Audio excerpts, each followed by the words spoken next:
بسم اللہ الرحمن الرحیم۔ بسم اللہ الرحمن الرحیم۔ السلام علیکم ورحمۃ اللہ وبرکاتہ۔ عزیز طلباء، امید ہے آپ خیر و عافیت سے ہوں گے۔ اللہ تبارک و تعالیٰ آپ کو ایمان اور عافیت والی زندگی نصیب فرمائے۔ تو عزیز طلباء، آج ہم سبق نمبر 139 کو پڑھنے جا رہے ہیں، جس کا عنوان ہے مکروہات نماز کا بیان حصہ اول۔ مکروہات نماز کا بیان حصہ اول۔ تو اس سے پہلے کہ ہم سبق کی تفصیل کی طرف آئیں، ہم آتے ہیں مصنف رحمۃ اللہ علیہ کی عبارت کی طرف۔ عبارت کچھ یوں ہے: وَقُرِهَ عَبَثُهُ بِثَوْبِهِ وَبَدَنِهِ وَقَلْبِ الْحَصَى إِلَّا لِلسُّجُودِ مَرَّةً وَفَرْقَعَةُ الْأَصَابِعِ وَالتَّخَصُّرُ وَالِالْتِفَاتُ وَالْإِقْعَاءُ وَإِفْتِرَاشُ ذِرَاعَيْهِ وَرَدُّ السَّلَامِ بِيَدِهِ۔ ترجمہ: اور مکروہ ہے نمازی کا کھیلنا اپنے کپڑے اور بدن سے، اور کنکریاں ہٹانا مگر سجدہ کے لیے ایک مرتبہ، یہ مکروہ نہیں، اور انگلیاں چٹخانا اور پہلو پر ہاتھ رکھنا اور ادھر ادھر دیکھنا اور کتے کی طرح بیٹھنا اور دونوں کلائیوں کو بچھانا اور سلام کا جواب دینا ہاتھ سے۔ تو عزیز طلباء، یہ تھا عبارت اور ترجمہ۔ اب ہم آتے ہیں سبق کی تفصیل کی طرف۔ تو آج کے سبق کے اندر ہم پڑھیں گے نمازی کا کپڑے اور بدن سے کھیلنا اور اس کا حکم۔ نمبر 2، نمازی کا حالت نماز میں کنکریاں ہٹانا۔ نمبر 3، حالت نماز میں تشبیک کرنا یا انگلیاں چٹخانا۔ حالت نماز میں نمازی کا تشبیک کرنا یا انگلیاں ہٹانا۔ نمبر 4، نمازی کا حالت نماز میں تخصر کرنا۔ نمبر 5، حالت نماز میں گردن موڑ کر متوجہ ہونا۔ نمبر 6، حالت نماز میں کتے کے بیٹھنے کی طرح بیٹھنا اور اس کا حکم شرعی۔ نمبر 7، حالت نماز میں ہاتھ کے اشارے سے سلام کا جواب دینا یا مصافحہ کرنا اور اس کا حکم شرعی۔ نمبر 8، ہاتھ یا سر کے اشارے سے کسی بات کا جواب دینا۔ تو عزیز طلباء، اب ہم آتے ہیں اپنی پہلی بات کی طرف، یعنی نمازی کا کپڑے اور بدن سے کھیلنا۔ تو تفصیل اس کی یہ ہے کہ نمازی کا حالت نماز میں اپنے کپڑے اور بدن سے کھیلنا یہ مکروہ تحریمی ہے۔ دلیل اس کی نبی علیہ الصلوۃ والسلام کا فرمان ہے: لأن النبی صلی اللہ علیہ وسلم قال ان اللہ کرہ لکم ثلاثا العبث فی الصلاۃ والرفث فی الصیام والضحک فی المقابر۔ یعنی نبی اکرم صلی اللہ علیہ وسلم نے ارشاد فرمایا، اللہ تعالیٰ نے تمہارے لیے 3 چیزیں مکروہ قرار دی ہیں: ایک نماز کے اندر کھیلنا، دوسرے روزے کی حالت میں بیہودہ باتیں کرنا، نمبر 3 قبرستان میں زور سے ہنسنا۔ اور عبث سے مراد ہر وہ کام ہے جس میں کوئی فائدہ نہ ہو۔ یہاں عبث سے ہر وہ فعل مراد ہے جو افعال نماز میں سے نہ ہو۔ تو نماز کے اندر کوئی بھی ایسا فعل کرنا جو افعال نماز میں سے نہ ہو، ایسا کرنا مکروہ تحریمی ہے۔ اسی کو مصنف رحمۃ اللہ علیہ نے وَقُرِهَ عَبْثُهُ بِثَوْبِهِ وَبَدَنِهِ کے الفاظ سے تعبیر فرمایا ہے۔ نمبر 2، نمازی کا حالت نماز میں کنکریاں ہٹانا۔ نمازی کا حالت نماز میں کنکریاں ہٹانا۔ تو تفصیل اس کی یہ ہے کہ نمازی کا حالت نماز میں کنکریاں ہٹانا بھی مکروہ تحریمی ہے، کیونکہ یہ بھی ایک طرح کا فعل عبث ہے۔ ہاں، اگر کوئی کنکریوں کی وجہ سے سجدہ اچھی طرح نہ کر سکتا ہو تو ایک مرتبہ ہٹانے کی اجازت ہے، کیونکہ جناب رسول اللہ صلی اللہ علیہ وسلم نے حضرت ابو ذر رضی اللہ تعالیٰ سے فرمایا تھا: مرتن یا ابا ذر و الا فذر، یعنی اگر موضع سجدہ سے ایک بار کنکریاں ہٹائے تو اس کی اجازت ہے، ورنہ اس کو بھی چھوڑ دے۔ پس اگر ایک بار بھی نہ ہٹائے بلکہ چھوڑ دے تو یہ زیادہ بہتر اور افضل ہے۔ تو یہ تھا نمازی کا حالت نماز میں کنکریاں ہٹانا، جس کو مصنف رحمۃ اللہ علیہ نے وَقَلْبِ الْحَصَى إِلَّا لِلسُّجُودِ مَرَّةً کے الفاظ سے تعبیر فرمایا ہے۔ نمبر 3، حالت نماز میں تشبیک کرنا یا انگلیاں چٹخانا۔ حالت نماز میں چٹخانا، تشبیک کرنا یا انگلیاں چٹخانا۔ تو تفصیل اس کی یہ ہے کہ نمازی کا حالت نماز میں انگلیاں چٹخانا بھی مکروہ ہے۔ دلیل نبی علیہ الصلوۃ والسلام کا فرمان ہے جس کو حضرت علی بن ابی طالب رضی اللہ تعالیٰ نقل فرماتے ہیں، ان نبی صلی اللہ علیہ وسلم لا تفرقع اصابعک وانت فی الصلاۃ، یعنی حالت نماز میں انگلیاں نہ چٹخایا، کہ حالت نماز میں تو انگلیوں کو نہ چٹخا، یہ حکم تشبیہ کا بھی ہے، یعنی حالت نماز میں انگلیوں کا چٹخانا اور اسی طرح انگلیوں کا ایک ہاتھ کی انگلیوں کا دوسرے ہاتھ کی انگلیوں میں داخل کرنا، حالت نماز میں انگلیاں ایک دوسرے میں داخل کرنا، یہی حکم اس کا بھی ہے، یہ بھی مکروہ تحریمی ہے، کیونکہ حضرت ابن عمر رضی اللہ تعالیٰ فرماتے ہیں کہ تشبیہ کرتے ہوئے نماز پڑھنا ان لوگوں کی نماز ہے جن پر اللہ کا غضب ہوا۔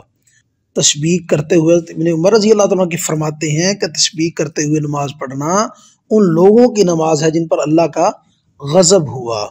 تو یہ تھا حالت نماز میں تشبیہ کرنا یا انگلیاں چٹخانا، جس کو مصنف رحمۃ اللہ نے وفرقعۃ الاصابع کے الفاظ سے تعبیر فرمایا ہے۔ نمبر 4، نمازی کا حالت نماز میں تخسر کرنا۔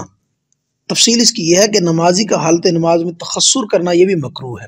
تخسر کا معنی یعنی کوکھ پر ہاتھ رکھنا، کوکھ پر ہاتھ رکھنا، تو ایسا کرنا بھی مکروہ ہے۔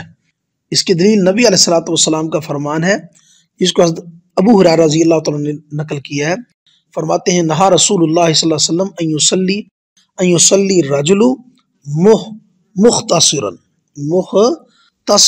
کہ نبی اکرم صلی اللہ علیہ وسلم نے کوکھ پر ہاتھ رکھ کر نماز پڑھنے سے منع فرمایا ہے۔ نیز تخسر کرنے کی صورت میں مسنون طریقہ کو چھوڑنا بھی لازم آتا ہے۔ تخسر کرنے کی صورت میں مسنون طریقے کو چھوڑنا لازم آتا ہے، اور یہ متکبر لوگوں کا فعل ہے، اس لیے یہ بھی تحریماً مکروہ ہے، یہ بھی تحریماً کیا ہے؟ مکروہ ہے، یعنی مکروہ تحریمی ہے۔ یہ تھی تخسر کی تفصیل، یعنی کوکھ پر ہاتھ رکھ کر نماز پڑھنا۔ اسی کو مصنف رحمۃ اللہ علیہ نے بتخسر کے الفاظ سے تعبیر فرمایا کہ تخسر بھی مکروہ تحریمی ہے۔ نمبر 5، حالت نماز میں گردن موڑ کر متوجہ ہونا۔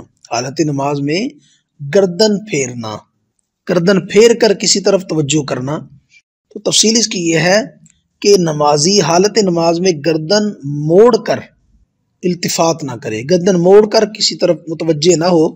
اس کی دلیل حضرت انس رضی اللہ تعالیٰ کی حدیث ہے، قال رسول اللہ صلی اللہ علیہ وسلم ایاکم والالتفات فی الصلاۃ فإن الالتفات ایاکم والالتفات فی الصلاۃ فإن الالتفات فی الصلاۃ ہلاکا، یعنی نماز میں التفات سے بچو کیونکہ نماز میں التفات ہلاکت ہے۔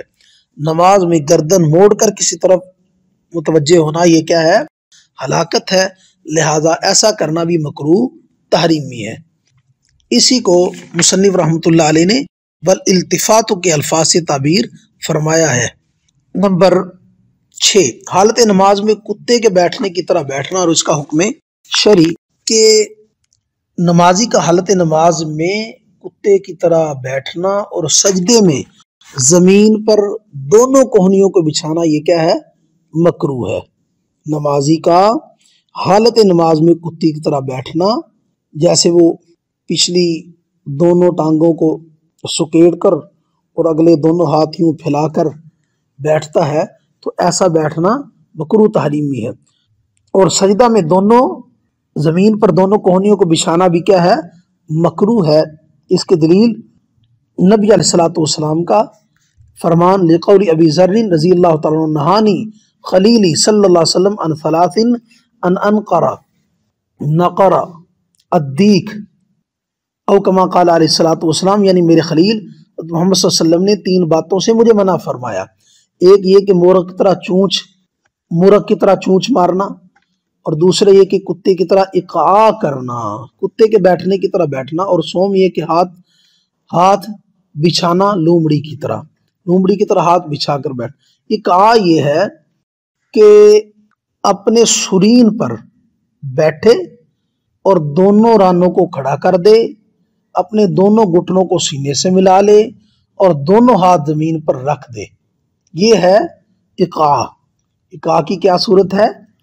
یعنی کتے کی بیٹھنے کی طرح بیٹھنا، اس کی صورت یہ ہے کہ اپنی سرین پر بیٹھے، اپنی دونوں رانوں کو کھڑا کر دے اور دونوں گھٹنوں کو سینے سے ملائے اور دونوں ہاتھ زمین پر رکھ دے. یہ ہے اقاع اور یہ مکروہ کر تحریمی ہے. اسی کو مصنف رحمۃ اللہ علیہ نے والاقاع و افتراش ذراعیہ کے الفاظ سے تعبیر فرمایا ہے. نمبر 7 ہے حالت نماز میں کسی کو ہاتھ کے اشارے سے سلام کا جواب دینا. حالت نماز میں ہاتھ کے اشارے سے سلام کا جواب دینا یا مصافحہ کرنا اور اس کا حکم شرعی. تو تفصیل اس کی ہے کہ حالت نماز میں کسی کو ہاتھ کے اشارے سے سلام کا جواب دینا مکروہ تنزیہی ہے کیونکہ یہ مانن سلام ہے. لیکن اگر نمازی نے بنیت سلام مصافحہ کیا تو اس کی نماز اس سے فاسد ہو جائے گی کیونکہ بنیت سلام مصافحہ کرنا یہ عمل کثیر ہے اور عمل کثیر سے نماز فاسد ہو جاتی ہے. اسی کو مصنف رحمۃ اللہ علیہ نے رد السلامی بیدہی کے الفاظ سے تعبیر فرمایا کہ سلام کا جواب دینا ہاتھ سے یہ بھی مکروہ ہے، لیکن اگر مصافحہ کیا سلام ہی کی نیت سے تو پھر یہ عمل کثیر ہے اور اس سے نماز فاسد ہو جائے گی اور یہ مفسد صلاۃ ہے. نمبر 8 ہاتھ یا سر کے اشارے سے کسی بات کا جواب دینا. تو اسی کے ضمن میں یہ بات بھی آتی ہے کہ نمازی سے بات کرنا دوران نماز، وہ نماز پڑھ رہا ہے تو کسی نے آ کر کوئی بات کی اور نمازی جو ہے وہ حالت نماز میں ہی سر یا ہاتھ کے اشارے سے اس کا جواب دے رہا ہے تو ایسا کرنا مکروہ ہے یا نہیں؟ تو فرمایا ایسا کرنا مکروہ نہیں. کی صورت کیا ہے؟ مثلا نمازی سے پوچھا گیا کہ فلاں چیز فلاں جگہ رکھی ہے، اس نے سر ہلا کر اشارہ کر دیا کہ نام، یعنی زبان سے نہیں کہا لیکن سر ہلا کر بتلا دیا کہ ہاں. یا نمازی سے پوچھا گیا کتنے رکعتیں پڑھی ہیں تو اس نے ہاتھ کی انگلیوں سے اشارہ کر کے تعداد اس کی بتا دی تو اس کے اس عمل سے نماز پر کوئی اثر نہیں پڑتا، یعنی ایسا کرنا مکروہ نہیں ہے. تو عزیز طلباء یہ تھا ہمارا آج کا سبق جس کے اندر ہم نے پڑھا نمازی کا کپڑے اور بدن سے کھیلنا. نمبر 2 نمازی کا حالت نماز میں کنکریاں ہٹانا. نمبر 3 حالت نماز میں تشبیک کرنا یا انگلیاں چٹکانا. نمبر 4 نمازی کا حالت نماز میں تخسر کرنا. نمبر 5 حالت نماز میں گردن موڑ کر کسی طرف متوجہ ہونا. نمبر 6 حالت نماز میں کتے کے بیٹھنے کی طرح بیٹھنا جس کو اقاع فرمایا ہے اور اس کا حکم شرعی. نمبر 7 حالت نماز میں ہاتھ کے اشارے سے سلام کا جواب دینا یا بنیت سلام مصافحہ کرنا اور اس کا حکم شرعی. نمبر 8 ہاتھ یا سر کے اشارے سے کسی بات کا جواب دینا اور اس کا حکم شرعی. تو عزیز طلباء یہ تھا ہمارا آج کا سبق. اللہ تبارک و تعالیٰ تفقہ فی الدین نصیب فرمائے، دین کو سمجھ کر اس پر عمل کرنے کی اور اس کی اشاعت کرنے کی توفیق نصیب فرمائے. وآخر دعوانا ان الحمد للہ رب العالمین.